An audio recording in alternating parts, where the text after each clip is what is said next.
সকলকে নমস্কার, সকলকে স্বাগত আজকের এই অনুষ্ঠানে। আমরা দেখতে দেখতে বৈশাখ 1432 পার আসলাম, নতুন বাংলা বছর। যাহা কিছু পুরাতন, যাহা কিছু জীর্ণ, তাই কি আমরা হারিয়ে ফেলি, নাকি তাকে আমরা নতুনের সাথে মিলিয়ে নিয়ে এগিয়ে যাই? এই ভাবনা প্রত্যেক নববর্ষেই এসে বোধহয় আমাদের মনের মধ্যে উপস্থিত হয়।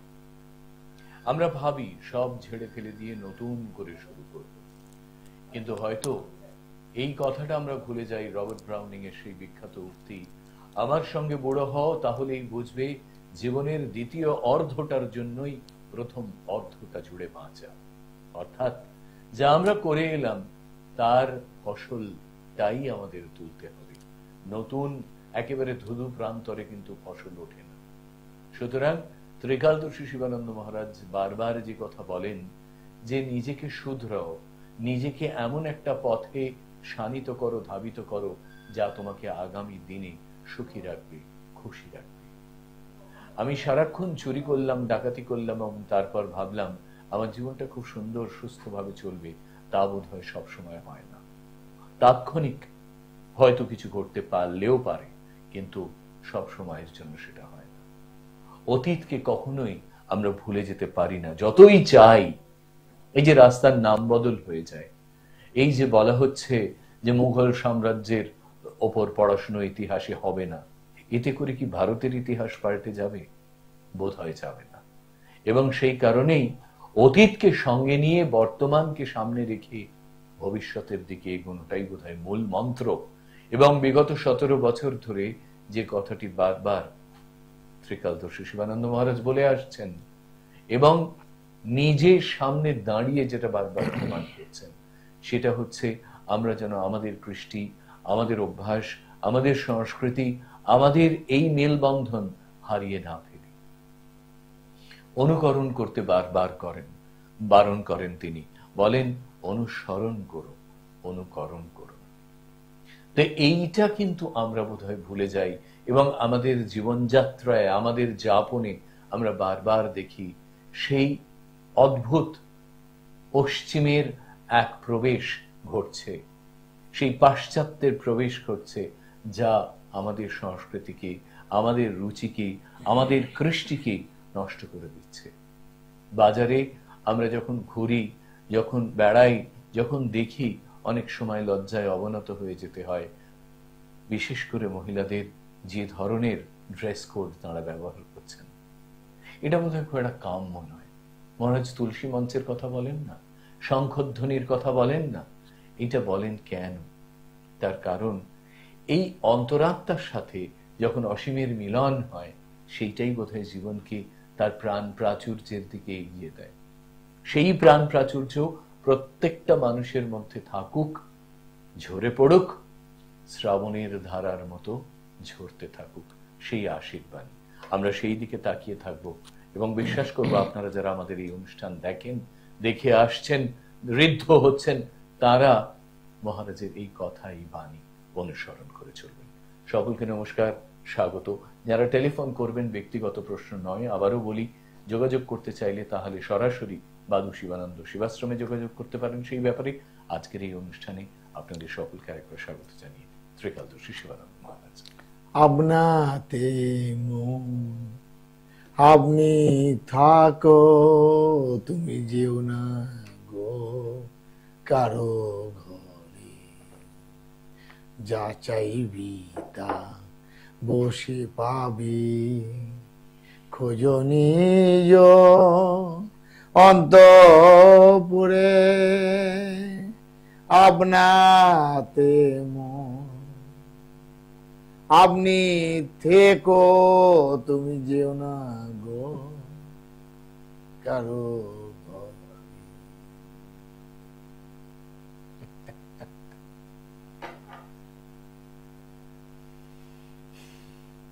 আপনাতে মন আপনি থেকো, তুমি যেও না কারো ঘরে। নতুন বৎসর 1432 বাংলার নববর্ষ। এই নববর্ষে নতুন করে আমার ঘরের সকল মানুষ তারা নতুন ভাবে, নতুন ভাবনায়, নতুন ধারায় তার জীবনকে প্রভাবিত করবে। ফেলে আসা দিনগুলোকে ফেলে দিয়ে তার সারটুকু নিয়ে আসবে জীবনে নতুন চলার পথে। কারণ বোঝা বয়ে তো লাভ নেই, মাথার মধ্যে তো বোঝা থাকে, তারপর আরো বোঝা চাপিয়ে নেওয়া। শুধু তাই না, আবার অন্যের বোঝাও আমরা চাপিয়ে নিই, তো মাথা তো ভার হয়ে ঝুঁকবেই ঝুঁকবে। আশিস বলছিল অতীতকে ভুলে গেলে হবে না, অতীতকে ধরে রাখতে হবে।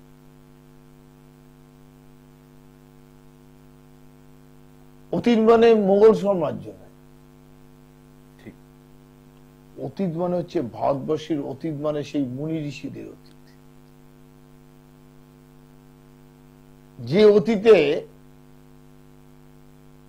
এই অখণ্ড ভারতবর্ষের নাম ছিল সতী, আর এই সতীকে পরিচালনা করতে 51 জন মুনি। এই মুনি সম্প্রদায়রা যে স্থানে থাকতেন সেই স্থানকে মুনিপীঠ বা সতীপীঠ বলা হতো। আর যা কিছু আমরা নিয়ম কানুন পালন করছি, শুদ্ধ সংস্কার এবং কুসংস্কার তো মিশেই গেছে। তারা তাদের দূরদর্শী, তাদের প্রজন্মের উপর, ভবিষ্যৎ প্রজন্মের তারা সেইভাবে নির্দেশ বা লিপিবদ্ধ করে গেছে তাদের সেই নিজেদের আদর্শগুলো, জীবনের চলার পথের সুন্দর দিশাগুলো। কেন দুটো দিক আছে, সব জায়গায় একটা দুটো করে দিক থাকে, একটা বাহ্যিক, একটা আন্তরিক। একটা বাহ্যিক জগৎ, একটা অন্তর্জগৎ। একটা হচ্ছে জীবন দর্শন, আর একটা হচ্ছে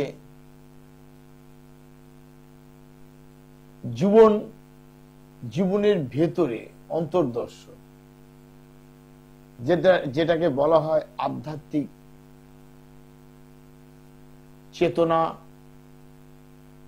বা আধ্যাত্মিক দর্শন।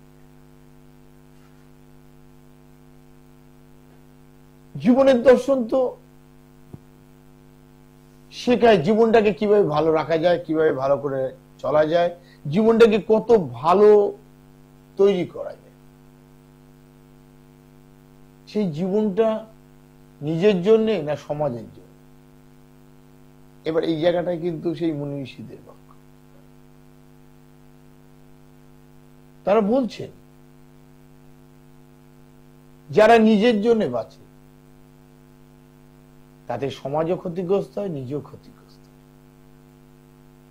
যে সমাজের জন্য বাঁচে তার দ্বারা সমাজ উপকৃত হয় এবং সে নিজেও উপকৃত হয়। এই যে আমাদের অতীত সনাতন, যা চির সত্য এবং শাশ্বত, যাকে আমরা তৈরি করি, যার আদিও নেই অন্ত,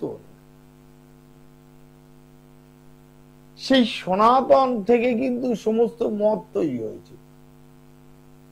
সনাতনকে বলা হয় সমস্ত মতের জন্মের জননী। মতগুলো কি? মুনিশ্রেষ্ঠ অখণ্ড ভারতবর্ষে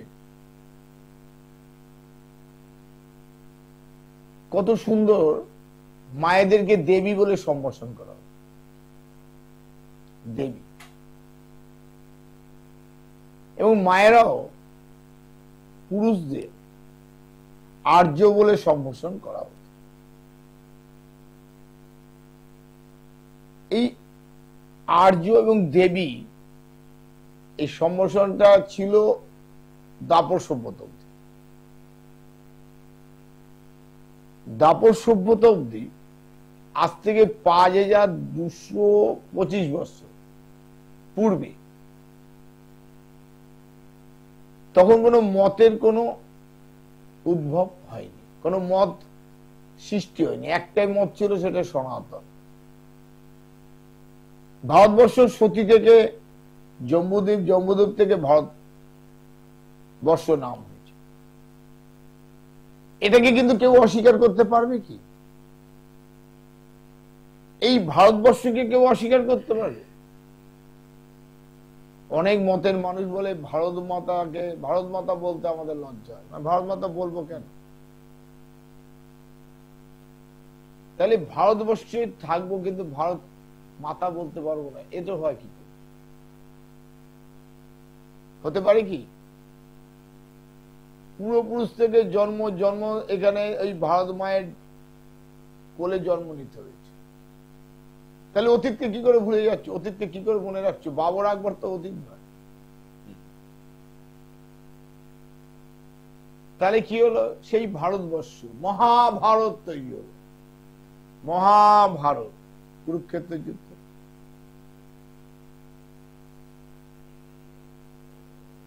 আর ঠিক পরম্পরা ভাবে এই ভারতবর্ষে মুনি ঋষি শ্রেষ্ঠ এই ভারতবর্ষ অখণ্ড ভারত। আস্তে আস্তে কিভাবে পরিবর্তিত হলো, পরিবর্তন হলো। ভোগবাদিতা মানুষের মধ্যে বিভেদ, বৈষম্যতা সৃষ্টি করে। এই ভোগবাদিতা মানুষের মধ্যে হিংসা আনে দিল, আর হিংসা থেকে দাঙ্গায় পরিণত করলো এই ভারতবর্ষের মানুষের ভোগবাদিতা। শুধু ভারতবর্ষে না, সারা বিশ্বে এই ভোগবাদিতায় যখন চরম শিখরে পৌঁছায়, তাহলে মনুষ্য সত্তা বিলুপ্ত হয়ে যায়। লোভ লালসার কামনায়, বাসনায় তাদের হিতাহিত জ্ঞান শূন্য হয়ে যায়। মানবিকতা বোধ লুপ্ত হয়ে যায়। শ্রদ্ধা, ভালোবাসা ব্যবসায় পরিণত হয়ে যায়। এই ভোগবাদী। আর ঠিক তখনই কিছু এই স্বার্থন্বেষী হায়নার দলেরা মনুষ্য আকৃতিতে তারা সমাজে বিরাজ করে এবং সমাজকে অন্ধকারের পথে ঠেলে দেয়। যেমন করে আজ থেকে 4025 বছর আগে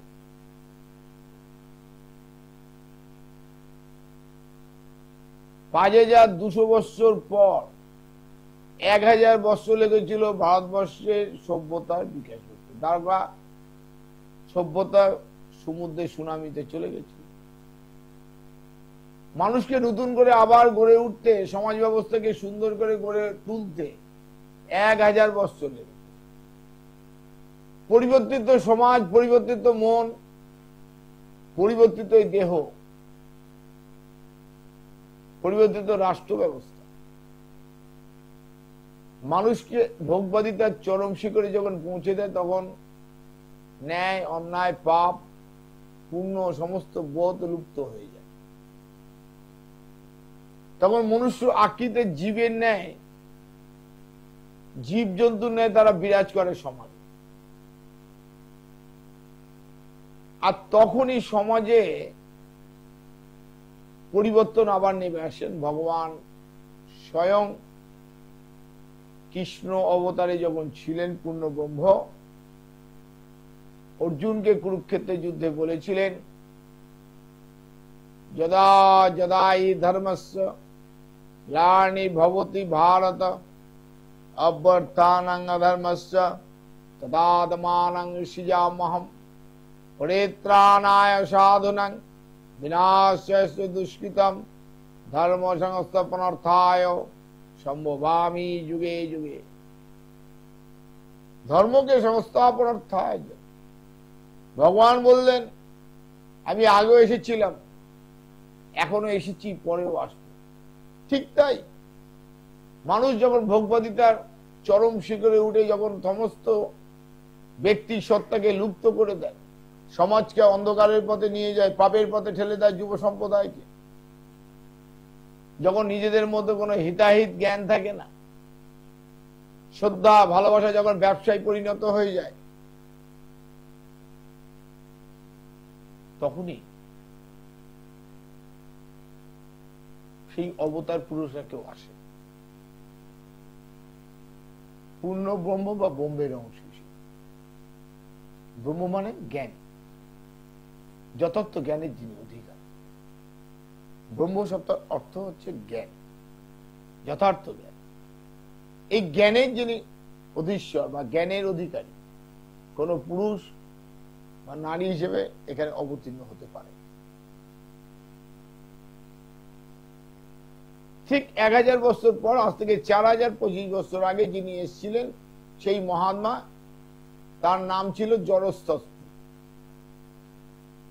তিনি বললেন, মানুষকে বোঝালেন যে ভেতরে যে আমাদের বিকারগুলো আছে, কি কি বিকার আছে, লোভ, লালসা, কামনা, বাসনা, হিংসা, কপটতা, এই রিপুগুলোকে তুমি যদি জয় করতে না পারো, রিপুগুলোকে যদি তুমি রিপুগুলো থেকে না নিজেকে বার করে আনতে পারো, তাহলে তুমি পরম ব্রহ্মের সন্ধান কখনোই পাবে না, তুমি একটা প্রকৃত মানুষ হতে কখনোই পারবে না। এই জরস্থস্থুর যে মত, তার নাম হলো পার্সি মত। তাহলে বুঝে রাখো, পার্সি মত একটা মত এসে গেল, ডাবর অব্দি কিন্তু কোনো মত ছিল। উনি চলে গেলেন, মানুষ আবার সোজা পথে চলতে লাগলেন, সবাই চলতে লাগলো। আবার 1000 বছরের মধ্যে মানুষের মধ্যে ভোগবাদী তার চরম শিখরে পৌঁছে গেল, পাপ পুঞ্জীভূত হল। আজ থেকে 3025 বছর আগে আরেক মহাত্মা এলেন, বোম্বের স্বরূপ। তার নাম কি? সেই মহাত্মার নাম হলো মুসা। মুসা এলেন। মুসা কি বললেন? তখন মূর্তি পুজো আছে, বলে মূর্তি পুজো করলে ভগবান রুষ্ট হন, তোমরা প্রার্থনা করো, তাহলে পরম ব্রহ্মের সন্ধান পাবে। গীতায় ভগবান বলেন, গীতাতে ভগবান বলেন, কামস্তত্ব জ্ঞান পবদন্তন্য দেবতা তং তং নিয়মন্থায় ভগত নিয়তস্তয়া। যারা মূর্তি পুজো, তারা মূঢ়গণ। গীতাই পরিষ্কার বলে। তাই মুসা নতুন কিছু বললেন না, বললেন প্রার্থনা করো, পরমাত্মার সন্ধান পাবে, পুজো করে করো। মূর্তি পুজো থেকে বিরত হতে বললেন। তারপরে কি হল? মানুষ আবার সৎ পথে চলতে লাগলো, মানুষ আবার নিজের দিশা খুঁজে পেল জীবনে। মুসা চলে গেলেন, ভালোই চলছে। ঠিক 400 বছরের মধ্যে মানুষের মধ্যে আবার সেই পরিবর্তন হয়েছে। ভোগবাদ কখনো এক জায়গায় দাঁড়িয়ে থাকে, স্থির থাকে। আজকে ডাল ভাত খাচ্ছ তরকারি দিয়ে, কালকে বলে মাছ হলে ভালো হতো, মাছ খাবে তো মাংস খেলে ভালো হতো, তারপরে বলে বাইরের খাবার হলে ভালো হতো, তারপর হোটেল, বড় হোটেল। মানুষের একতলা বাড়ি আছে, ভাবলে 8 তলা করলে ভালো হতো, 8 তলা করলে হতো। এই কাপড় জামাটা বলছে 8 তো ওটা পড়লো হতো। মানুষের শেষ নেই, কামনার শেষ নেই। এই কামনাই মানুষের জীবনের মৃত্যুর দিকে নিয়ে যায়। তা ঠিক 400 বছরের মধ্যে যিনি এলেন, আজ থেকে 2625 বছর, মহাবীর জয়ী। তাহলে দুটো মত হয়ে গেল কিন্তু। দেখো, একটা হচ্ছে পার্সি মত, আর মুসা যে মত বললেন তার নাম হচ্ছে ইহুদি মত। দুটো মত হয়ে গেল, দুটো সম্প্রদায় তৈরি হয়ে গেল ভারতবর্ষে। ওই সিপিএম কংগ্রেস সব, সিপিএম তৃণমূল এইসব বিভিন্ন আছে না, বিজেপি সব দল আছে না, সব পার্টি, মায়াবতী সব এসব দল আছে, সেরকম দল তৈরি হয়ে গেল, দুটো হয়ে গেল। একটা হলো পার্সি, তারপর হলো ইহুদি। এবার মহাবীর জৈন এলেন, মহাবীর জৈন সেই একই কথা বললেন, তার মতের নাম হলো জৈন মত। উনি চলে গেলেন। মানুষ 100 বছরের মতো ঠিক ছিল, মানে 100 বছর, ঠিক 100 বছরের পরেই আজ থেকে 2525 বছর যিনি এলেন, সিদ্ধার্থ, মায়ের নাম মায়া দেবী, বাবার নাম শুদ্ধোদর, তিনি পরবর্তীকালে ভগবান বুদ্ধ হলেন। সনাতন ধর্মে বলা হয় 10 অবতারের মধ্যে এক অবতার, 10ম অবতারে এক অবতার পুরীর মন্দিরে, তাই ঠিক মধ্যখানে ভগবান বুদ্ধের ছবি রাখা। ভগবান বুদ্ধ তিনি কি করলেন, তিনি কি বললেন? অষ্টাঙ্গিক মার্গ দেখালেন, মানুষকে জীবনের পাপ পুণ্য থেকে মুক্ত হতে বললেন, পাপের পথ থেকে পুণ্যের পথে আসতে বললেন। কেন? তখন একটি সম্প্রদায় মাথা চাড়াতে উঠেছিল, 4 ভাগ সম্প্রদায়, যারা বিশ্বাস করতো না পুণ্যের জন্য, যারা জীবনের প্রথম দিনটা, জীবনের যে দিনটা পাচ্ছে সেই দিনটাকে উপভোগ করতে বলত। তাদের সমাজে একটা কথা মানে প্রচলিত ছিল, যাবজ্জীব সুখং জীব ঋণঙ্কিত গীত, মানে ধার করে ঘি খেয়ে ব্যস্ত, তা ঘি খেয়ে না, কাল কি হবে, কাল পাওনাদার আসবে কি আসবে না, ওটা চিন্তা করতে হবে। ভগবান বুদ্ধের অষ্টাঙ্গিক মার্গ দেখালেন, সৎ পথে চলো, সৎ চিন্তা করো, সৎ শ্রবণ করো, সৎ দর্শন করো, সৎ কথা বলো, সত্য কথা বলো। জীবনের ওই অষ্টাঙ্গিক মার্গের মধ্যে দিয়ে জীবনটাকে চালনা করতে। বুদ্ধ চলে গেলেন, 500 বছর ভালোই চলছিল। তাহলে কতগুলো মত এসে গেল?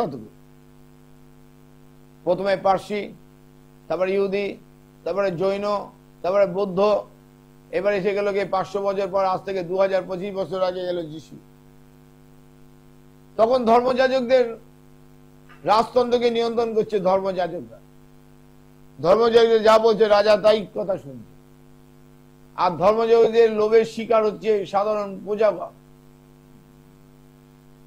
পাপ পুণ্য সব দূরে চলে গেল, প্রজাদের উপর শোষণ চলতে লাগলো, রাজতন্ত্রের অত্যাচার, আর ধর্মযাজকরা এই রাজতন্ত্রকে নিয়ন্ত্রণ করে। সেই সময় যিশু এলেন। যিশু কি বললেন? সদ্গুরুর সান্নিধ্য নাও, তুমিও ঈশ্বর পুত্র হতে পারো। সৎ ব্যক্তি, সৎ গুরু, সৎ মানুষের যদি সঙ্গ নেওয়া যায়, সৎ শিক্ষক, তাহলে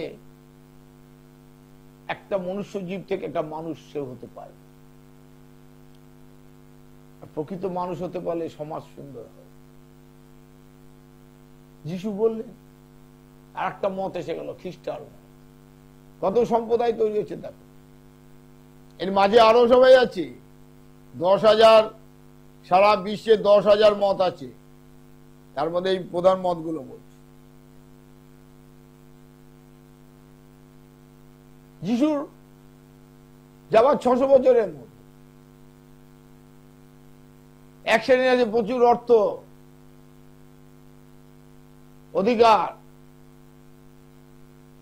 তারা তার প্রয়োগ করতে লাগলো শ্রমিক শ্রেণীর উপর, লেবার ক্লাসের উপর।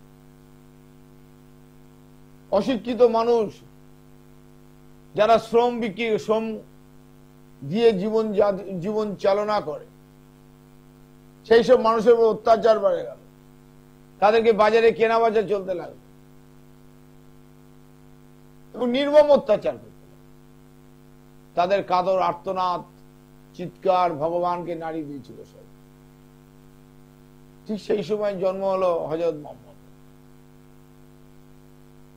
একটি ইহুদি পরিবারে এবং সনাতন ধর্ম অবলম্বী।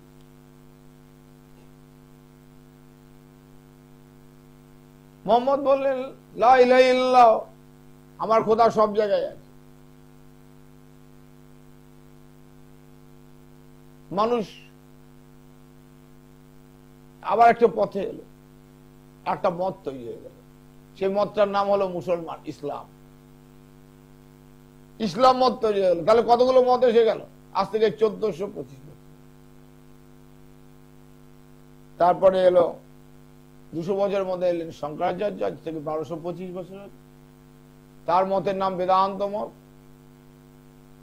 তারপর হলো চৈতন্য মহাপ্রভু, তার 600 বছর পর। চৈতন্য মহাপ্রভুর মতকে চৈতন্য মত, এর মধ্যে অনেক আবার ভাগ আছে। তারপরে ঠাকুর এলেন, যত মত তত মত। এই যে মতগুলো সম্প্রদায় তৈরি, এটাই ইতিহাস, ভারতবর্ষের ইতিহাস। কিন্তু কেউ কি ভগবানের বাইরে আছে? প্রশ্ন করো তো, যে যে মতে আছো আমাকে বলো তো, ভগবানের বাইরে কেউ আছো কিনা তোমরা? এবার তোমরা বলে হ্যাঁ আমরা ভগবানের বাইরে আছি। কে আছো তোমরা বলো তো? তাহলে ভগবানকেই তোমরা চেনো, তোমরা ভগবানকেই চেনো। ভগবান কি? ভগবান শব্দের মধ্যেই ভগবান। কি ভগবান? ভগবান, ভয়ে ভূমি, মাটি। মাটি ছাড়া কে আছে বলতে পারবে? গয়ে গগন, আকাশ। বয়ে বায়ু, আয়ে আগুন, নয় নীর জল। এর বাইরে তোমরা কে আছো?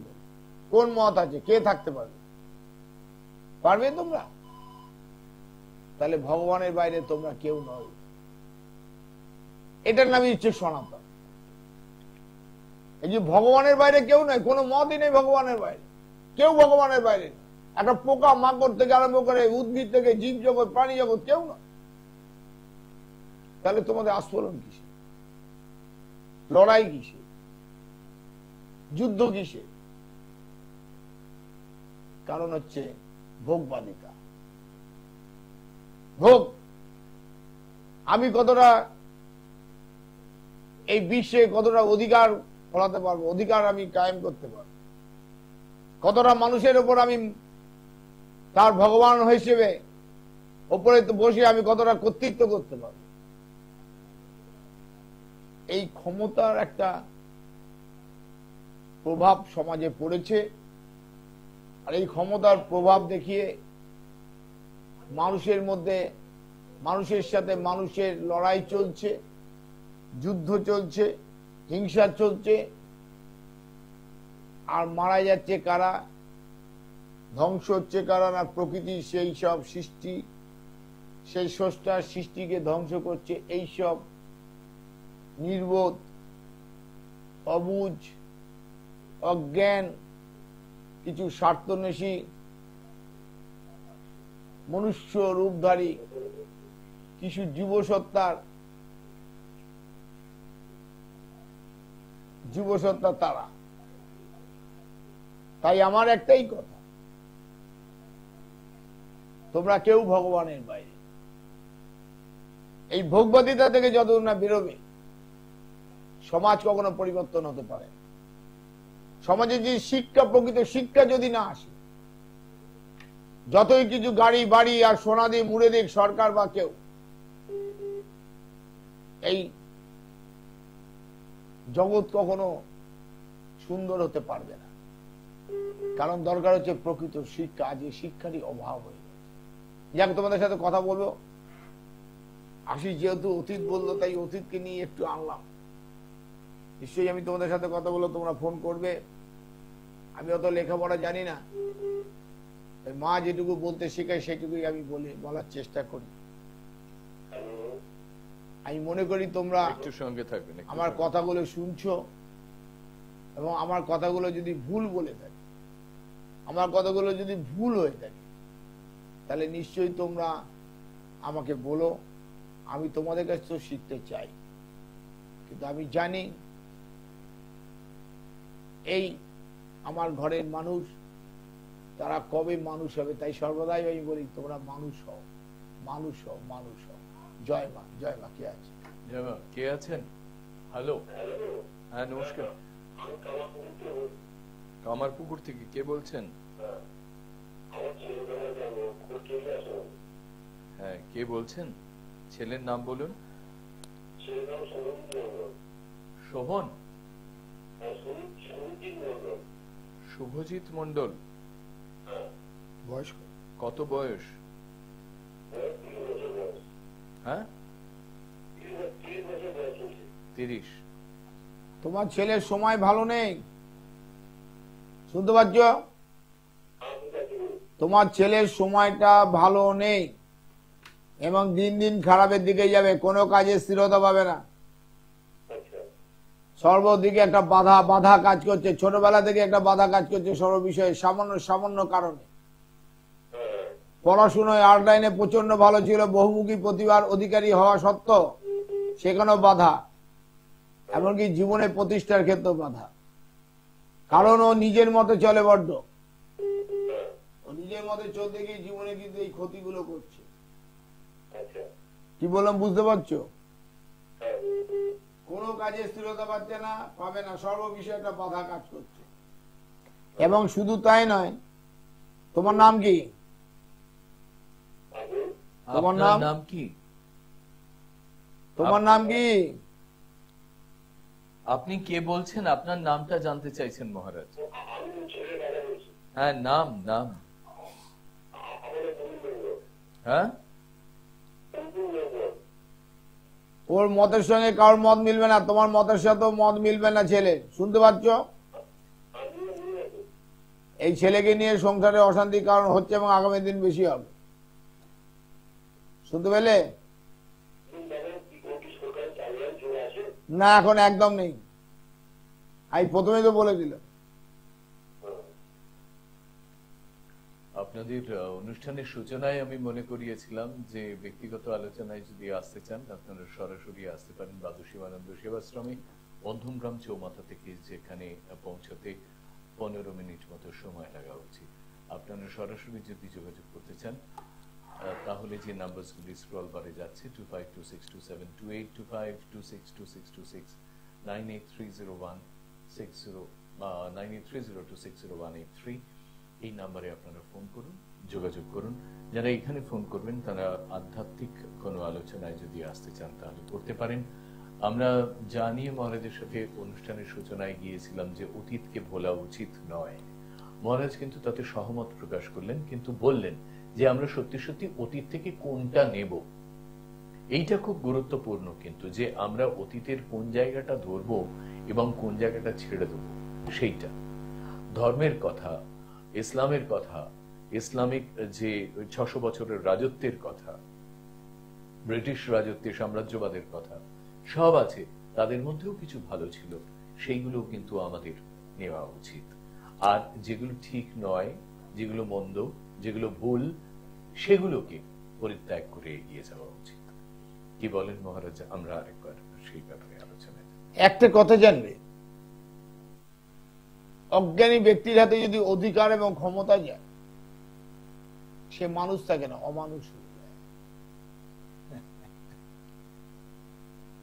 অজ্ঞানী ব্যক্তি, যে মূর্খ ব্যক্তির হাতে যদি অধিকার এবং ক্ষমতা এসে যায়, সে কিন্তু মানুষ থাকে না, সে অমানুষ হয়ে যায়। সে সন্তান থাকে না, শয়তানে পরিণত হয়ে যায়। আজ জগৎ সংসারে মূর্খের হাতে কিছু অধিকার এবং ক্ষমতায় যাওয়ায় আজকে সমাজ, সারা বিশ্ব আজকে এই জায়গায় পৌঁছেছে। বুঝতে পারছো কি? এটা চিন্তা করো, দেখো তো, বিচার করো তো।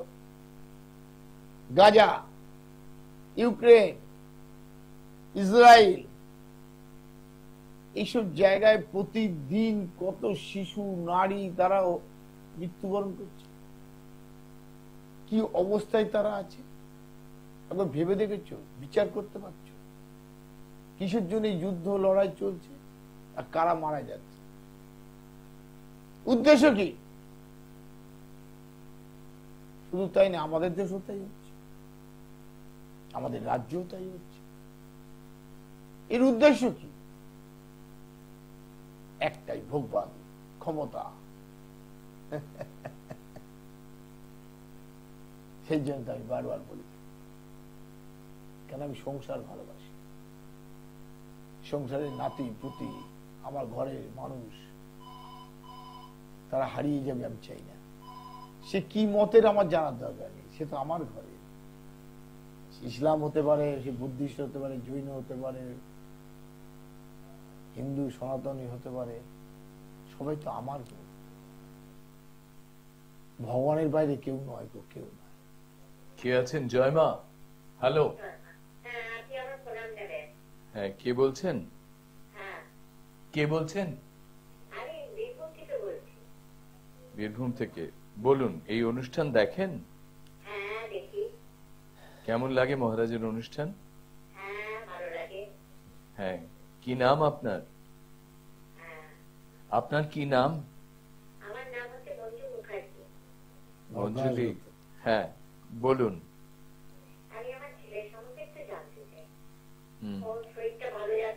ছেলের নাম কি? বয়স কত? কত? 50। কি নাম? উৎপল মুখার্জি। একটা কথা বলো মা, 50 বছর যদি বয়স হয় তাহলে উৎপলে কিন্তু 50 বছর 7 মাস মতো প্রচন্ড খারাপ যাবে। মানে কর্মস্থানে অর্থ বেরিয়ে যাওয়া, এমনকি জমানোর জিনিসও বার করে দেবে। প্রচন্ড টেনশন এবং রাগ বেড়ে যাবে। শুনতে পাচ্ছ? রাতের ঘুম কেড়ে নেবে, নিঃস্বতা। শুধু তাই নয়, এই টেনশন এবং রাগ বৃদ্ধির ফলে জীবন সংশয় যোগ আছে হার্টে। শুনতে পাচ্ছ?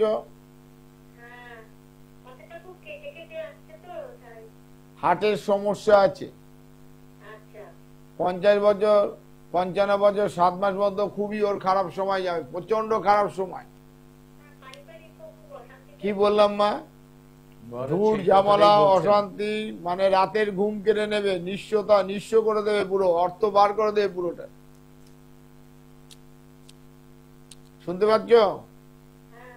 এবং এই টেনশন এবং রাগের ফলে জীবন সংশয় যোগ আছে হার্ট। সাবধান মা, সাবধান। সব জায়গায়, সব জায়গায় বললাম তো একটু, বললাম কি মা একটু আগে?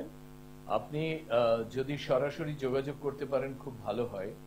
এবং আপনি তো বীরভূম থেকে বলছেন, বিভিন্ন কিন্তু সেবাশ্রমে যদি যোগাযোগ করেন।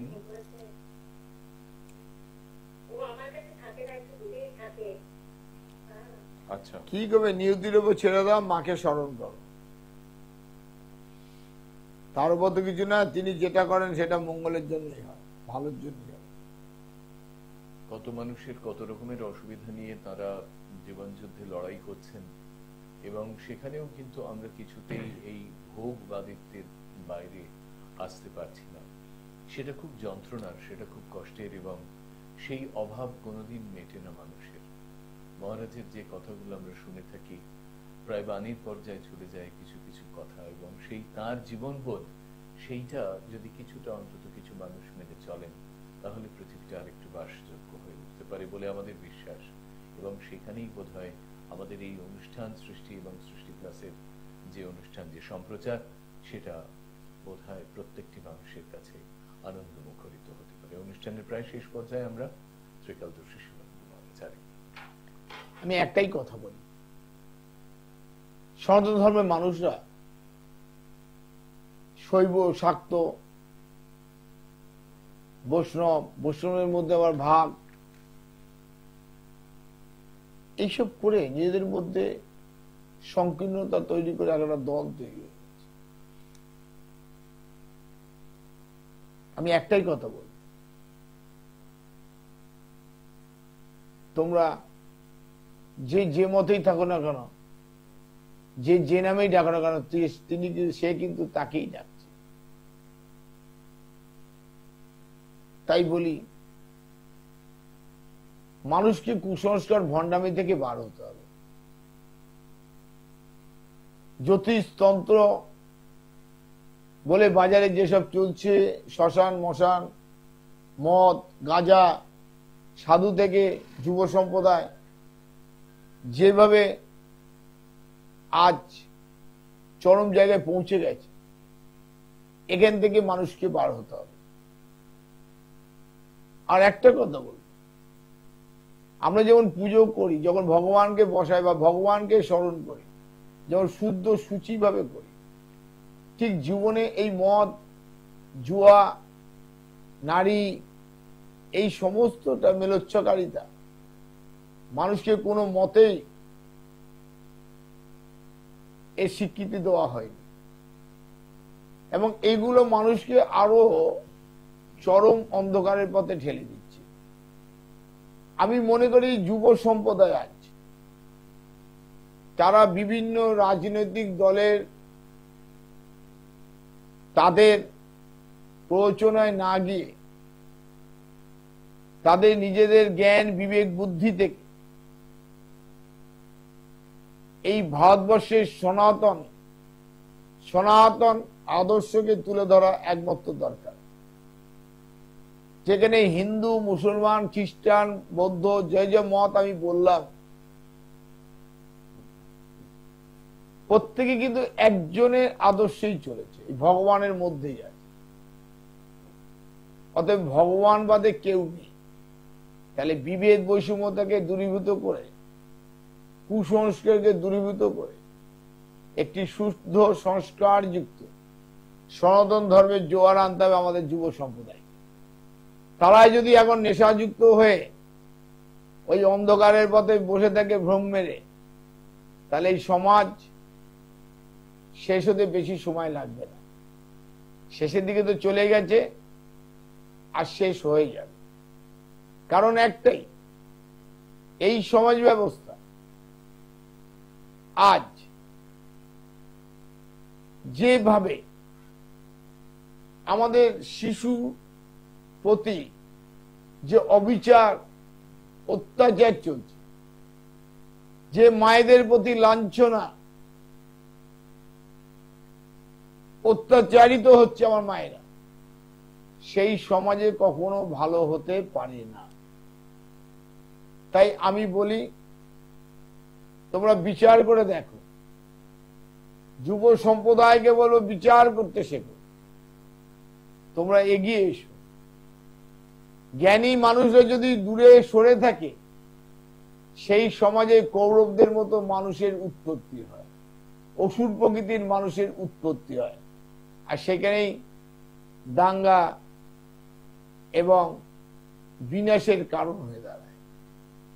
কারণ ভগবান স্বয়ং মহামহিম বিশ্বকে বলেছিলেন কুরুক্ষেত্রের যুদ্ধে যে আপনি অধিকারকে ছেড়েছিলেন ঠিকই, কিন্তু আপনি কর্তব্যকে পালন করলেন না কেন? যদি আপনি কর্তব্যকে পালন করতেন, তাহলে কৌরবদের জন্ম হতো না।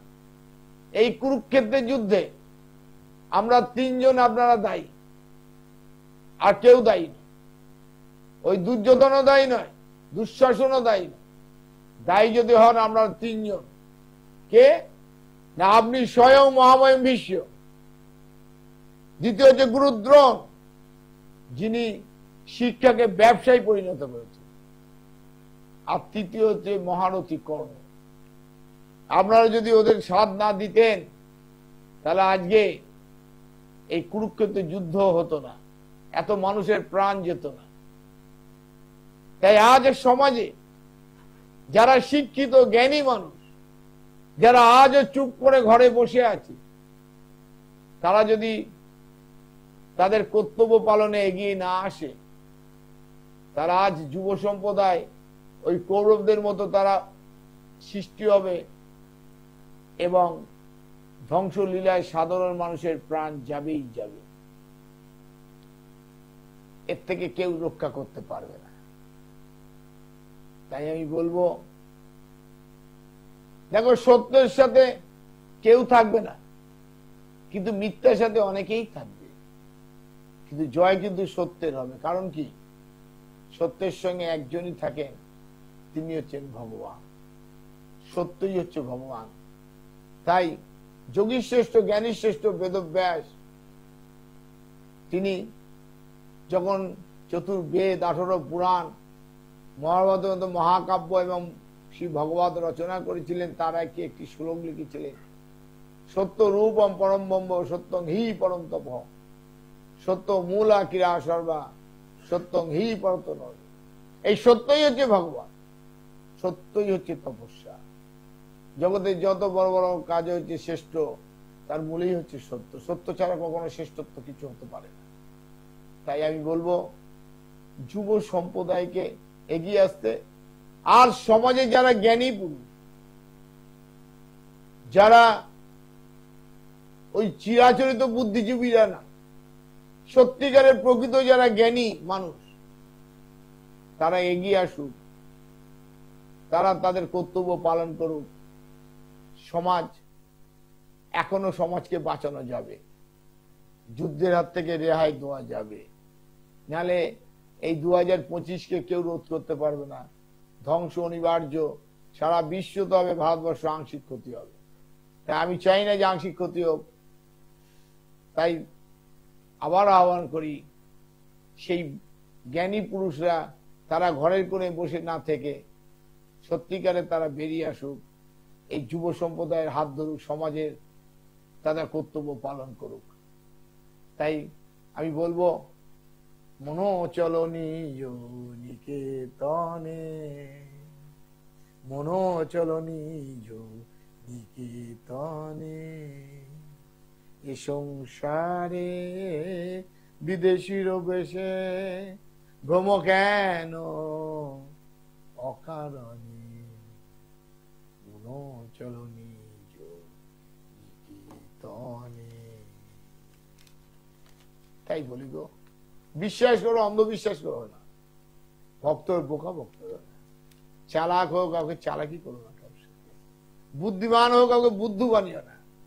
সেবা করতে শিখবে, সেবা নিবার জন্য।